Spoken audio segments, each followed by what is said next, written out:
Hello students, previous video में हमने law of equivalence को स्टडी किया। लॉ ऑफ इक्विवेलेंस ये कहता है कि रिएक्टेंट आपस में इक्वल इक्विवेलेंस में रिएक्ट करते हैं और हर प्रोडक्ट के इक्वल इक्विवेलेंस ही बनाते हैं। आज हम बात करते हैं टाइट्रेशन की, जो इसी लॉ ऑफ इक्विवेलेंस पर ही बेस्ड होते हैं। इस प्रोसीजर में हम नोन और अननोन सॉल्यूशन के डेफिनेट वॉल्यूम्स को रिएक्ट करवाते हैं और उसके बाद में अननोन सॉल्यूशन की कंसंट्रेशन फाइंड करने की कोशिश करते हैं। एक्चुअल में नोन सॉल्यूशन, जिसको हम टाइटर, टाइट्रेट या एनालाइट भी बोलते हैं, ये वो सॉल्यूशन होता है जिसकी हमें कंसंट्रेशन पता करनी होती है इस प्रोसीजर में। और नॉन सॉल्यूशन या स्टैंडर्ड सॉल्यूशन उसको बोलते हैं जिसकी कंसंट्रेशन हमें पता होती है। हम मोस्टली नॉन या स्टैंडर्ड सॉल्यूशन को पिपेट की हेल्प से, जिसका वॉल्यूम फिक्स होता है, इसमें एक मार्क लगा होता है, जो 10 ml या 20 ml के भी अवेलेबल होते हैं। हम सपोज करते हैं कि इसका वॉल्यूम V1 ml है। हम इसकी हेल्प से नॉन सॉल्यूशन, यहाँ नॉन सॉल्यूशन जिसकी कंसंट्रेशन हमें मालूम है, दैट इज यहाँ पर मान है, सपोज करें कि इसकी कंसंट्रेशन जो है वो इसकी नॉर्मेलिटी N1 है। हमें सॉल्यूशन इस N1 नॉर्मेलिटी के नॉन सॉल्यूशन के V1 ml को हम कॉनिकल फ्लास्क में लेते हैं और जो अननोन सॉल्यूशन है उस अननोन सॉल्यूशन को हम इस एपरेटस ब्यूरेट में फिल कर देते हैं। इस ब्यूरेट में 0.0 से लेकर के यहाँ 50.0 ml तक के मार्क लगे होते हैं। ये अलग अलग वॉल्यूम्स के अवेलेबल होते हैं। अगर हम यहाँ पर बात करें तो यहाँ तक फिल करने के बाद में जैसे ही हम इस स्टॉप वाल्व को ओपन करते हैं और इन दोनों सॉल्यूशन को कॉन्टेक्ट में लाते हैं और इनके बीच में रिएक्शन स्टार्ट हो जाती है। रिएक्शन जिस समय कंप्लीट होती है उस समय कुछ केमिकल्स, कुछ रिएक्टेंट अपने कलर चेंज के द्वारा रिएक्शन कंप्लीट होने की जानकारी देते हैं। ऐसे रिएक्टेंट्स को हम सेल्फ इंडिकेटर्स बोलते हैं। अगर दोनों ही सॉल्यूशंस के केमिकल्स की रिएक्शन कंप्लीट होने पर कोई विजिबल चेंज नहीं आता है, जैसे कलर चेंज एक्सेट्रा, तो उस समय हम बाहर से कुछ ऐसे केमिकल्स का यूज करते हैं जो अपने कलर चेंज या विजिबल चेंज से हमें रिएक्शन कंप्लीट होने की जानकारी देते हैं।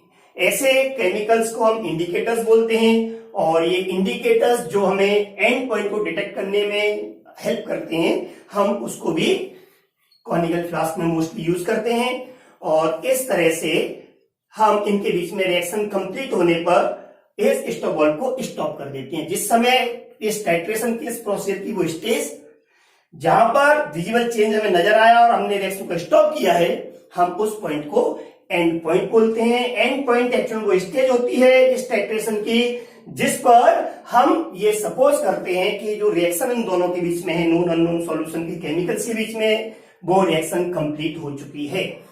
लेकिन विजिबल चेंज जो हमें नजर आ रहा है, एक्चुअल में इस विजिबल चेंज से कुछ पल पहले, हाफ और 1 ml पहले ही ये दोनों टाइटर और टाइट्रेंट के इक्विवेलेंस बराबर हो चुके होते हैं और उस पॉइंट को हम इक्विवेलेंट पॉइंट कहते हैं। इक्विवेलेंट पॉइंट रियल वो पॉइंट है, वो स्टेज है जहां पर टाइटर और टाइट्रेंट दोनों के इक्विवेलेंस बराबर हो जाते हैं। Number of equivalents of both becomes equal. लेकिन ये डिटेक्टेबल नहीं होता है एक्सपेरिमेंटली, इसीलिए हम एंड पॉइंट पे जाकर रिएक्शन को स्टॉप करते हैं। लेकिन एक्सपेरिमेंटली हम प्रैक्टिकल पर्पस से एंड पॉइंट और इक्विवेलेंट को सेम लेकर, आइडेंटिकल लेकर के ही चलते हैं। तो इससे क्लियर है कि एंड पॉइंट पर, दैट इज इक्विवेलेंट पॉइंट जिसको मान रहे हैं, उस पर दोनों के इक्विवेलेंस बराबर होंगे। Number of equivalents of titre is equal to number of equivalents of titrant. यहां पर जिस समय हमने इसको स्टॉप किया, हमने रिएक्शन को विजिबल चेंज आने पर स्टॉप किया, सपोज कीजिए इस अननोन सॉल्यूशन का वॉल्यूम उस समय उसका लेवल यहां तक आ जाता है। ये सॉल्यूशन इसके अंदर है, इतना खाली हो गया, तो हम डायरेक्ट जीरो से स्टार्ट कर रहे हैं। तो यहां पर जो भी इसके अंदर वॉल्यूम आया, इसको हम V2 ml यहां लिख सकते हैं या भी मान सकते हैं, इतना वॉल्यूम कंज्यूम हो गया। इस सॉल्यूशन जिसकी हमें अननोन की कंसंट्रेशन पता करनी है, हमें मान लें कि इसकी नॉर्मेलिटी N2 है, तो number of equivalents of known solution normality into volume, that is N1V1 will be equal to number of equivalents of unknown solution, that is normality into volume N2V2।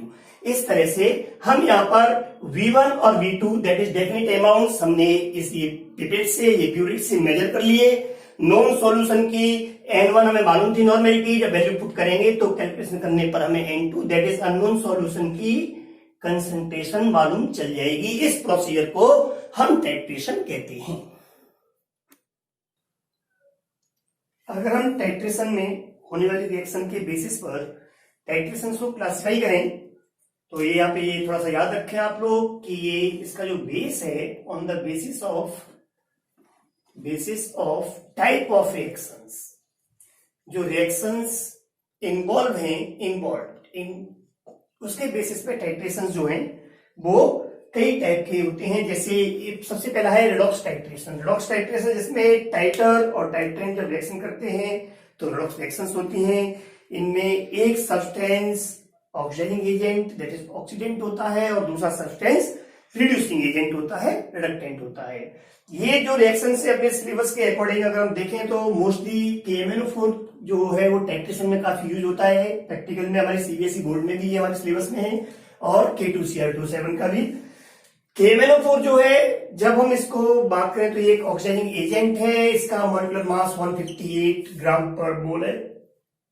ये जो KMnO4 है जब हम इसका use करते हैं तो इसका हम किस मीडियम में यूज कर रहे हैं इसका बहुत फर्क पड़ता है।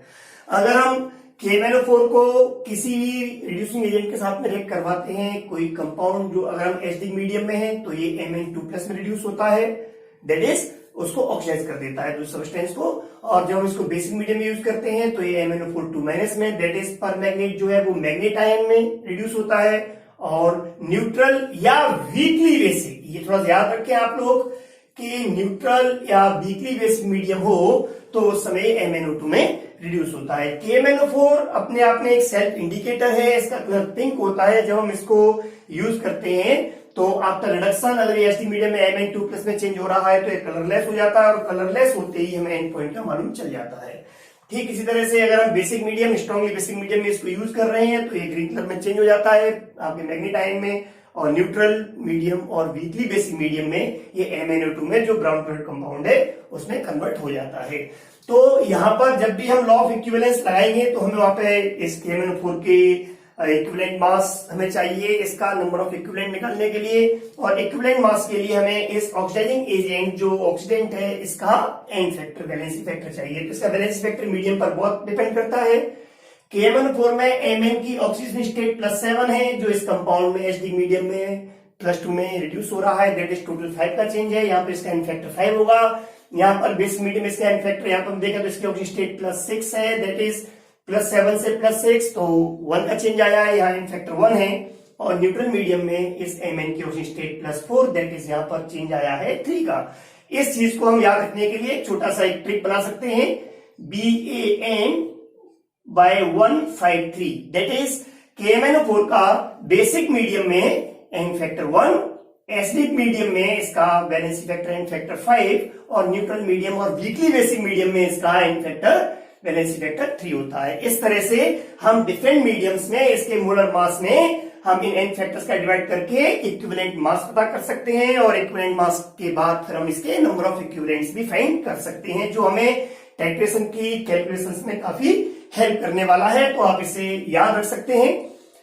अगर हम बात करें कि जब ये रिएक्शन करता है किसी भी रिड्यूसिंग एजेंट से, दैट इज जब सब्सटेंस को ऑक्सीडाइज करता है तो किस सब्सटेंस को किस में ऑक्सीडाइज करता है, किस मीडियम में ऑक्सीडाइज करता है, ये आप लोगों को NCERT +2 के D and A block chapter में से आप इसको याद कर लें। ये काफी आपके न्यूमेरिकल्स में भी हेल्प करता है, और इनऑर्गेनिक केमिस्ट्री में डायरेक्ट क्वेश्चंस भी इसके ऊपर पूछे जाते हैं। जैसे मैं कुछ एग्जांपल ले रहा हूं कि KMnO4 एसिडिक मीडियम में फेरस आयन को फेरिक में, ऑक्सीलेट को CO2 में, halide that is Br-I- Cl- इनको H2 दैट इज हेलोजन में, आपके क्लोरीन ब्रोमीन आयोडीन में, और नाइट्राइट को नाइट्रेट में ऑक्सीडाइज करता है। अगर आपको इस तरह से ये वैल्यूज याद हैं तो उस केस में आप इनका भी वैलेंसी फैक्टर पता कर सकते हैं इनके ऑक्सीजन स्टेट से। यहाँ पर इस फेरस का ऑक्सीजन स्टेट +2 से +3 हुआ है, तो यहाँ पर वैलेंसी फैक्टर इसका एन फैक्टर जो होगा वो 1 होगा। यहाँ ऑक्सीलेट में हम बात करें तो कार्बन की ऑक्सीजन स्टेट +3 है, यहाँ +4 है, एक कार्बन में 1 का चेंज है तो 2 कार्बन में 2 का चेंज आएगा, तो यहाँ पर इसका एन फैक्टर जो है वो 2 है। हेलाइड में -1 से 0 हुआ है, दैट इज 1 का चेंज है, तो यहाँ पर एन फैक्टर इसका 1। यहाँ पर NO2- में यह इधर +3 है, यहाँ पर +5 है, दैट इज 2 का चेंज है, तो यहाँ पर वैलेंसी फैक्टर 2 होगा। इस तरह वैलेंसी फैक्टर अगर पता होगा तो इसके भी हम नंबर ऑफ इक्विवेलेंट्स और इक्विवेलेंट मास कैलकुलेट कर सकते हैं। और इन दोनों के नंबर ऑफ इक्विवेलेंट्स को बराबर करने पर एक नॉन सबस्टेंस के अमाउंट से हम अननोन सबस्टेंस की कंसंट्रेशन और उसके अमाउंट को फाइंड आउट करते हैं। इसी प्रोसीजर को हम टाइट्रेशन कहते हैं। तो ये कुछ स्टैंडर्ड टाइट्रेशन है जिनकी वैल्यूज को आप याद कर सकते हैं। ये आप लोग D and F block chapter में से जाकर के या हमारा इनऑर्गेनिक का जो वीडियो है वहां से जाके आप इनको याद कर सकते हैं। ठीक इसी तरह से अगर हम बात करते हैं K2Cr27 जहां यूज किया था टाइट्रेशन में, ये ऑरेंज कलर का सॉल्यूशन होता है। ये हमेशा हम एसिडिक मीडियम में ही यूज करते हैं क्योंकि बेसिक मीडियम में ये येलो कलर कंपाउंड में कन्वर्ट हो जाता है, जो काफी कंफ्यूजिंग होता है, इसलिए हम मोस्टली इसको एसिडिक मीडियम में ही यूज करते हैं। यहां पर हम बात करें तो K2Cr27 में इस क्रोमियम की ऑक्सीजन स्टेट +6 है। एक क्रोमियम में +6 से +3 दैट इज 3 का चेंज आया है, तो पूरे कंपाउंड में 2 क्रोमियम में टोटल चेंज आएगा वो 2 × 3 दैट इज 6 इलेक्ट्रॉन्स का चेंज आएगा। इसलिए यहां पर इस K2Cr27 का जो वैलेंसी फैक्टर होगा इन रिएक्शंस में, इसके लिए n फैक्टर ऑलवेज 6। इस तरह से आप इनके वैलेंसी फैक्टर्स को याद करके अपने न्यूमेरिकल्स में, कैलकुलेशंस में टाइम को सेव कर सकते हैं। तो ये आपको याद करना चाहिए। ये भी एक ऑक्साइड एजेंट होता है। इसका मोलर मास, मॉलिक्यूलर मास 294 ग्राम पर मोल होता है। यहां पर इसी तरह से KMnO4 की तरह से इसकी रिएक्शंस भी आप NCERT D and F block 12th से आप लोग इसको याद कर सकते हैं, 12th क्लास में है। अगर हम बात करें इसके आगे तो यहां पर जो थर्ड टाइप है रेडॉक्स में वो है आयोडीमेट्री। आयोडीमेट्री में हम डायरेक्ट आयोडीन का स्टैंडर्ड सॉल्यूशन यूज करते हैं और इसकी रिएक्शन किसी भी अननोन सॉल्यूशन जो कि इजीली ऑक्सीडाइजेबल सब्सटेंस का होना चाहिए, जो इजीली ऑक्सीडाइज हो जाए, दैट इज इसको रिड्यूस कर दें, हम उसकी टाइट्रेशन करवाते हैं। इसका N1V1 इज इक्वल टू इसका N2V2। इस तरह से हम इसकी नॉर्मेलिटी फाइंड आउट कर लेते हैं। ये मोस्टली जो इजीली ऑक्सीडाइजेबल सब्सटेंसेज हैं इनमें एक हाइपो सॉल्यूशन नाम काफी यूज होता है, लेकिन आप इनमें आयंस के फॉर्म में इनको याद रखें। जैसे हाइपो सॉल्यूशन एक रिड्यूसिंग एजेंट है, ये खुद ऑक्सीडाइज होता है और आयोडीन को रिड्यूस करता है। हम ये कह सकते हैं कि आयोडीन है वो इसको ऑक्सीडाइज करता है, तो ये ऑक्सीडाइजिंग एजेंट है। ये सब्सटेंसेज में अगर हम बात करें तो H2O3 आयन का आप देखें, क्योंकि एन आयंस स्पेक्ट्रेट आयंस होती हैं, इनकी ऑक्सीजन स्टेट चेंज नहीं होती है, तो ये ऑक्सीडाइज होता है।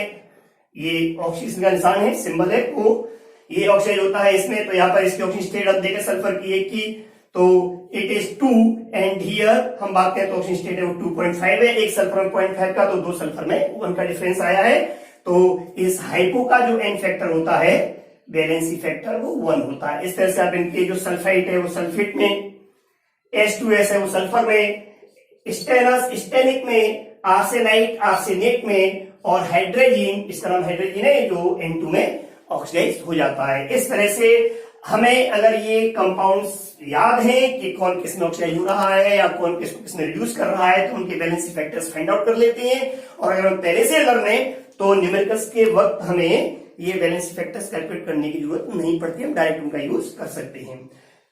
आयोडोमेट्री में एक छोटा सा डिफरेंस ये है कि यहाँ पर हम आयोडीन का स्टैंडर्ड सॉल्यूशन हमारे पास नहीं होता या नोन नहीं होता, तो हम आयोडाइड आयन के सॉल्यूशन मोस्टली हम के सॉल्यूशन यूज करते हैं, के एक एक्सिस में होता है। इसमें हम किसी भी ऑक्सीडाइजिंग एजेंट जो इसको ऑक्सीडाइज कर सके I2 में, हम इसका यूज करते हैं। ये ऐसा कोई भी सब्सटेंस जो ऑक्सीडेंट हो, दैट इज आयोडोमेट्री में हम ऐसे सब्सटेंस यूज करते हैं जो इसको ऑक्सीडाइज कर सके। फिर मैं एक बार रिपीट कर रहा हूं, दैट इज जैसे KMnO4, K2Cr27, या जो खुद रिड्यूस हो सकता हो, दैट इज Fe3+, Fe2+ में रिड्यूस हो जाएगा, Ag+ में रिड्यूस हो जाएगा। इन सभी सब्सटेंसेस का हम यहाँ पे यूज कर सकते हैं।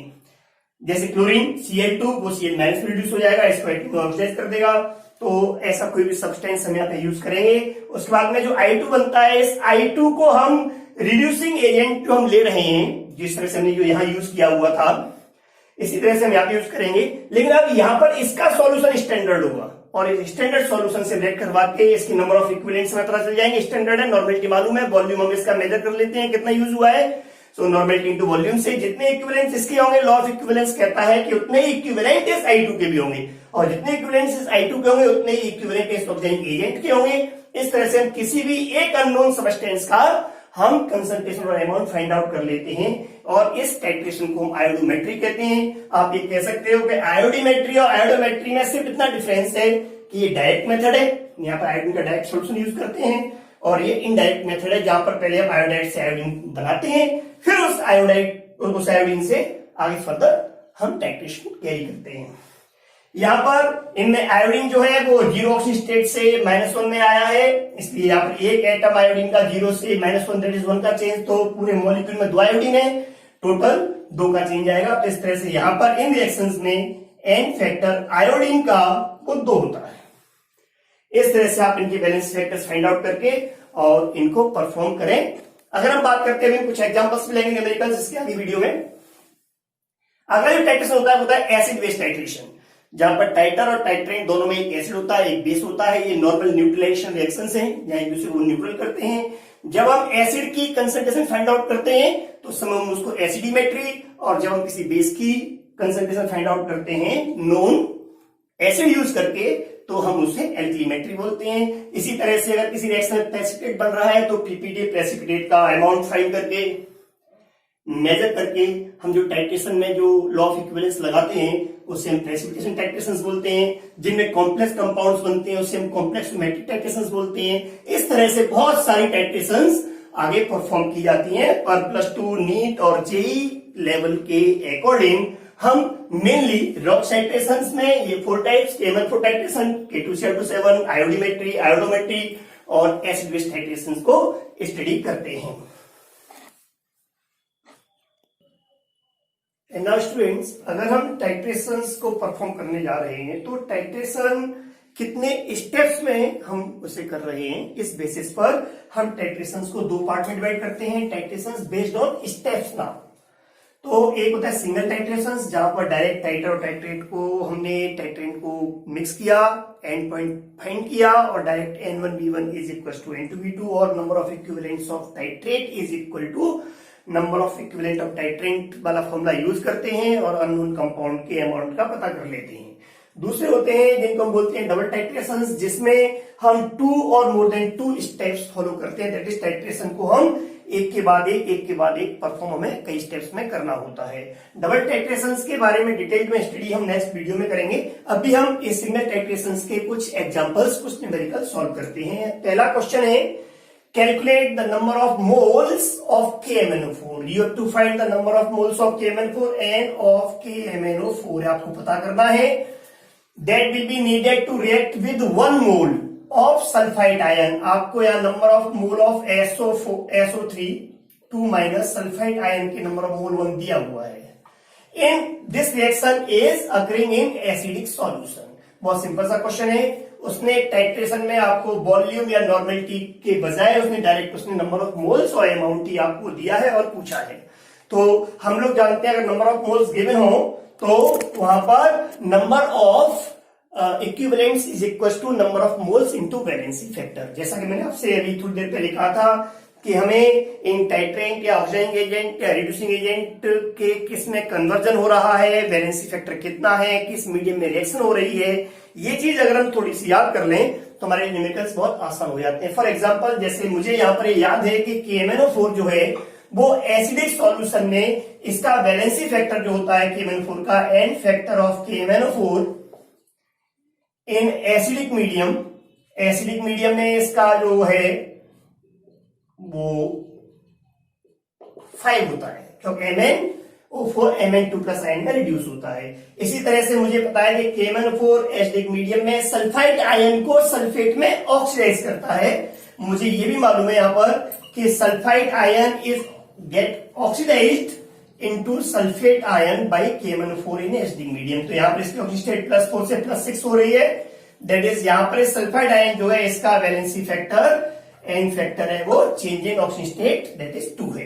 तो अब यहां पर number of equivalents of KMnO4, तो number of equivalents of KMnO4 that is, मुझे यहां पर KMnO4 के इक्विवेलेंट्स पता करने हैं। तो कैसे पता करेंगे हम, आपका number of moles into valency factor और एन फैक्टर। यहां पर इसके नंबर ऑफ मोल्स कितने हैं हमें फाइंड करने हैं, एन ऑफ KMnO4 हमें पता करना है और इनटू इसका वैलेंसी फैक्टर है 5। This will be equal to number of equivalents of sulfide ion. And number of equivalent of sulfide ion is equal to number of equivalents of sulfide ion will be equal to number of moles, that is 1 into valency factor, and its valency factor is 2. So it is clear that number of moles of KMnO4 जो हमसे पूछा गया है will be equal to 2/5. So number of moles of KMnO4 is equal to number of moles of KMnO4 2/5, that is 0.4 moles. ये answer हो गया आपका कि KMnO4 के 0.4 मोल्स जो हैं वो रिक्वायर्ड होंगे जो 1 मोल सल्फाइड आयन को ऑक्सीडाइज करेंगे, दैट इज खुद रिड्यूस हो जाएंगे एसिडिक मीडियम में। अब हम सेकंड क्वेश्चन देखें। नेक्स्ट यहां पर हमसे कहा है कि 110 centimetre cube that is ml millilitre volume में यह K2Cr2 सॉल्यूशन का, जिसकी मोलरिटी m/2 है और ये रिएक्ट कर रहा है सफिशिएंट अमाउंट ऑफ HCl से और इसके रिएक्शन से बन रही है Cl2 gas, that is K2Cr2 HCl को ऑक्सीडाइज कर रहा है Cl2 गैस में। हमें यहां पर फाइंड करना है क्लोरीन गैस का वॉल्यूम HTP पर, लेकिन लॉ ऑफ इक्विवेलेंस कहता है कि ट्राइटर और ट्राइट्रेंट आपस में रिएक्शन करें तो उनके नंबर ऑफ इक्विवेलेंट्स बराबर होते हैं। अगर हमें number of equivalents of KMnO4 हम डायरेक्ट इसको सॉल्व कर सकते हैं, number of equivalents of KMnO4 N1 B1, क्योंकि हमें यहाँ पे वॉल्यूम भी गिवन है और मोलरिटी से नॉर्मेलिटी फाइंड आउट कर सकते हैं, will be equal to number of equivalents of Cl2, क्योंकि जितने इक्विवेलेंट्स रिएक्टेंट से रिएक्शन करते हैं उतने ही इक्विवेलेंट प्रोडक्ट के बनते हैं। Law of equivalence, the product is Cl2, so number of equivalent will be equal to number of equivalents of reactant. यहां पर अगर हम बात करते हैं K2Cr2 के लिए तो नॉर्मेलिटी होती है molarity into valency factor, molarity में 1/2 इंटू वैलेंसी फैक्टर में पता है K2Cr2 का 6 होता है, वो Cr3+ आयन में रिड्यूस होता है। मैंने फिर कहा आपसे इन वैलेंसी फैक्टर्स को आप एक बार लर्न करें। इंटू वॉल्यूम हमें दिया हुआ है 110, लेकिन ml में है, वॉल्यूम लीटर में होना चाहिए नंबर ऑफ इक्विवेलेंट्स के लिए, so divide by 1000। This will be equal to number of equivalents of chlorine. जब कोई गैस होती है और गैस का वॉल्यूम गिवन हो हमें, तो उस केस में नंबर ऑफ इक्विवेलेंट्स होते हैं volume at HTP divide by equivalent volume VE, ये हम पढ़ चुके हैं। और इक्विवेलेंट वॉल्यूम किसी भी गैस का जो होता है, एक बार फिर हम रिपीट करते हैं, ये हम आपको प्रीवियस वीडियो में हमने स्टडी किया था कि equivalent volume of any gas is 22.4 into equivalent weight divide by molecular weight और molar mass. Here we know that the equivalent weight of chlorine is 35.5 and the molecular weight of chlorine gas Cl2 is 71, so it is equal to 11.2 liter.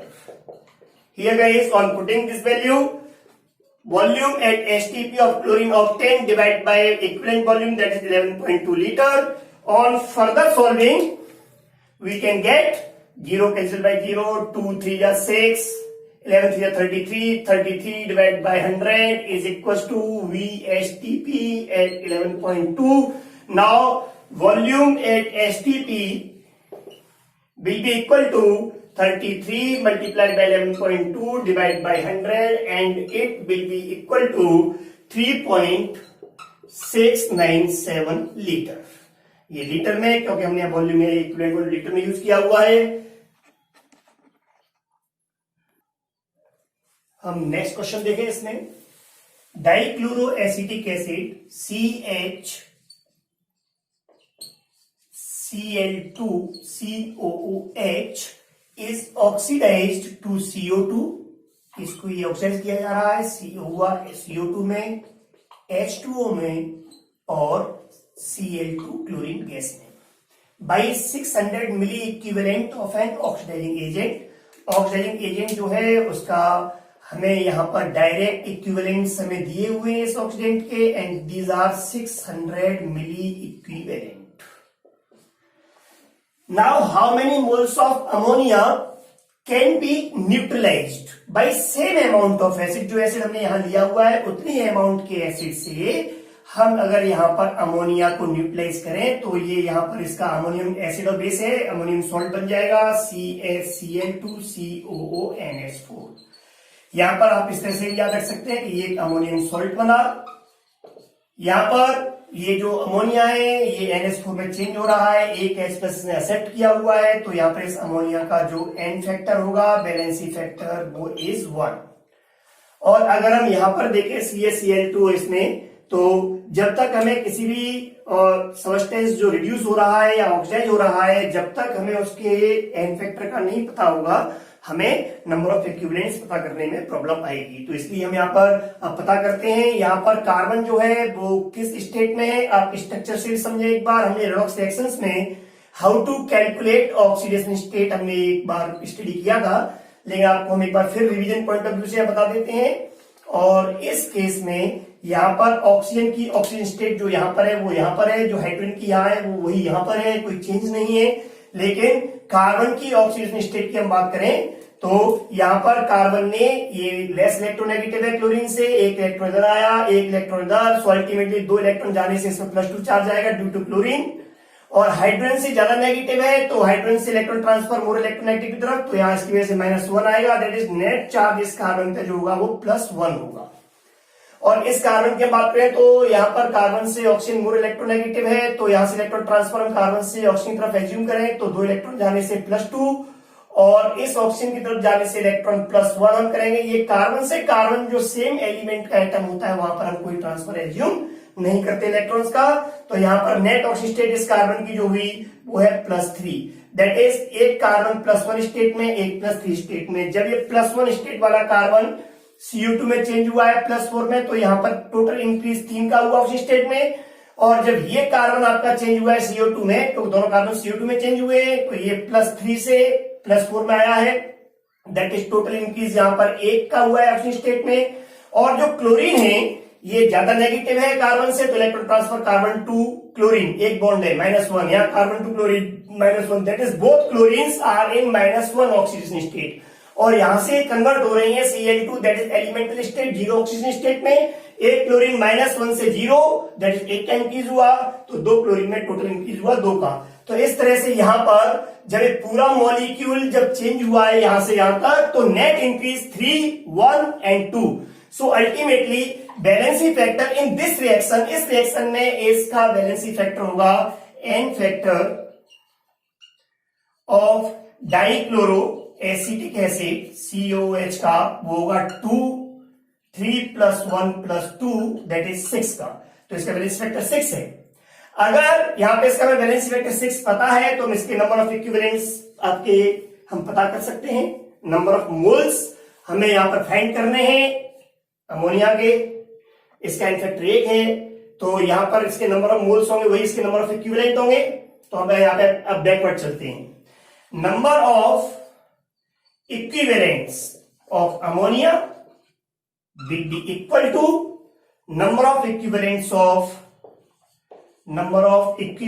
of dichloroacetic acid, क्योंकि इस reaction complete हो रही है और उसी amount से reaction हो रही है यहां पर इस ऑक्सीडाइजिंग एजेंट से।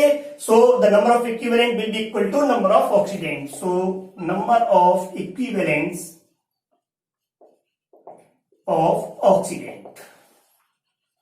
यहां पर number of equivalents of oxidant हमें पता है 600 मिली इक्विवेलेंट का मतलब हो गया 600 divide by 1000, that is 0.6 equivalent. अगर 0.6 इक्विवेलेंट इसके हैं तो 0.6 इक्विवेलेंट ही अमोनिया के भी होंगे। लेकिन हमें आप नंबर ऑफ मोल्स फाइंड करने हैं, तो अब हम यहाँ पर ये दोनों का N फैक्टर, इस केस में यहाँ पे क्या हुआ, इस रिएक्शन में N फैक्टर 1, इसने एक प्रोटॉन दिया है, इसने एक प्रोटॉन लिया है, here N factor in both cases is 1। So number of moles will be equal to number of equivalents. इन दोनों के नंबर ऑफ मोल्स बराबर होंगे, इसके नहीं, ये ऑक्सीडेंट इसका N फैक्टर बैलेंस फैक्टर अलग है। सो अल्टीमेटली गाइस अगर मैं यहां पर बात करता हूं, then number of moles of ammonia, number of moles of ammonia will be equal to number of moles of acid। इस एसिड की जो नंबर ऑफ मोल्स होंगे, हमें नंबर ऑफ मोल्स पता करने के लिए पता है हमें कि number of equivalents divide by N factor, ये हमने पढ़ा हुआ है। Number of equivalents is equal to number of moles into N factor किसी भी कंपाउंड के लिए। So ultimately number of equivalents हमारे पास 0.6 divide by balance effective fraction हम फाइंड कर चुके हैं अभी 6, so divide by 6 that is 0.1 mole. So 0.1 mole of acid get oxidized into this, and the same amount of acid, that is 0.1 mole, will form ammonium salt, that is neutralized ammonia, 1 mole of ammonia. So the number of moles of ammonia will be 0.1 mole. It will be your answer. Now the next question: the iodide content of a solution was determined by titration with cerium 4 sulfate, ये plus production state इसकी, in presence of HCl. हमने यहाँ पर एक iodide content है, एक solution है जिसमें आयोडाइड आयन है. हमने इसको टाइट्रेट किया है सीरियम 4 सल्फेट से, जिसमें प्लस प्रोडक्शन स्टेट है सीरियम की, इन प्रेजेंस ऑफ HCl. और ये बोल रहा है कि I minus convert to ICl, और ये ICl में कन्वर्ट हो रहा है. 250 ml of sample of solution, इस सॉल्यूशन का 250 ml required 20 ml of 0.05 n cerium solution. इस सीरियम 4 सॉल्यूशन का हमें कितना लगा यहां पर, इसका हमें यूज हो रहा है 20 ml, और इसकी नॉर्मेलिटी दी हुई है 0.05 n. इसने कहा है कि बताइए आयोडाइड आयन की कंसेंट्रेशन ग्राम पर लीटर में क्या होगी. तो सबसे पहले ये दो रिएक्टेंट हैं, तो इन दोनों के नंबर ऑफ इक्विवेलेंट्स बराबर होंगे. तो उस केस में हम कह सकते हैं N1B1 is equal to N2B2. यहां पर मैं N1 की बात करूं नॉर्मेलिटी की, तो मुझे यहां पर इसके ऑक्सीजन स्टेट -1 है, ICl में यहाँ +1 है, क्लोरीन ज्यादा नेगेटिव होता है, क्लोरीन की -1 होगी. तो आयोडाइड -1 से +1 में जा रहा है, दैट इज यहाँ पे इसका बैलेंस फैक्टर कितना हुआ, 2.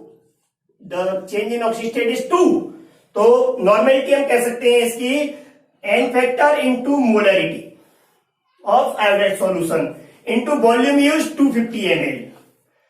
अगर मैं लीटर में यूज करता हूं तो मुझे ये भी लीटर में लेना है, तो इससे कोई फर्क नहीं पड़ना है, आप ml में भी यूज कर सकते हैं दोनों तरफ. तो यहां पर the number of equivalents of this solution, now this solution normality is 0.05 and the volume V2 is 20 ml. And now 2 1 ja 2 cancel by 2, so molarity M is equal to 0.05 divided by 25. यहां हमसे पूछा गया है concentration ग्राम per litre में. हम लोग जानते हैं strength in gram per litre is equal to molarity into molar mass. Here molarity 0.05 divide by 25, ये कैलकुलेट किया हमने, और मोलर मास आयोडाइड का I minus that is 127, it is 0.254 gram per litre. ये क्वेश्चंस करने के बाद में हमें बहुत सारे क्वेश्चंस अभी नेक्स्ट वीडियो में और करेंगे हम प्रैक्टिस के लिए. आपको वो वीडियोस टाइमली मिलते रहें, इसके लिए आप चैनल को सब्सक्राइब करें और बेल आइकन को जरूर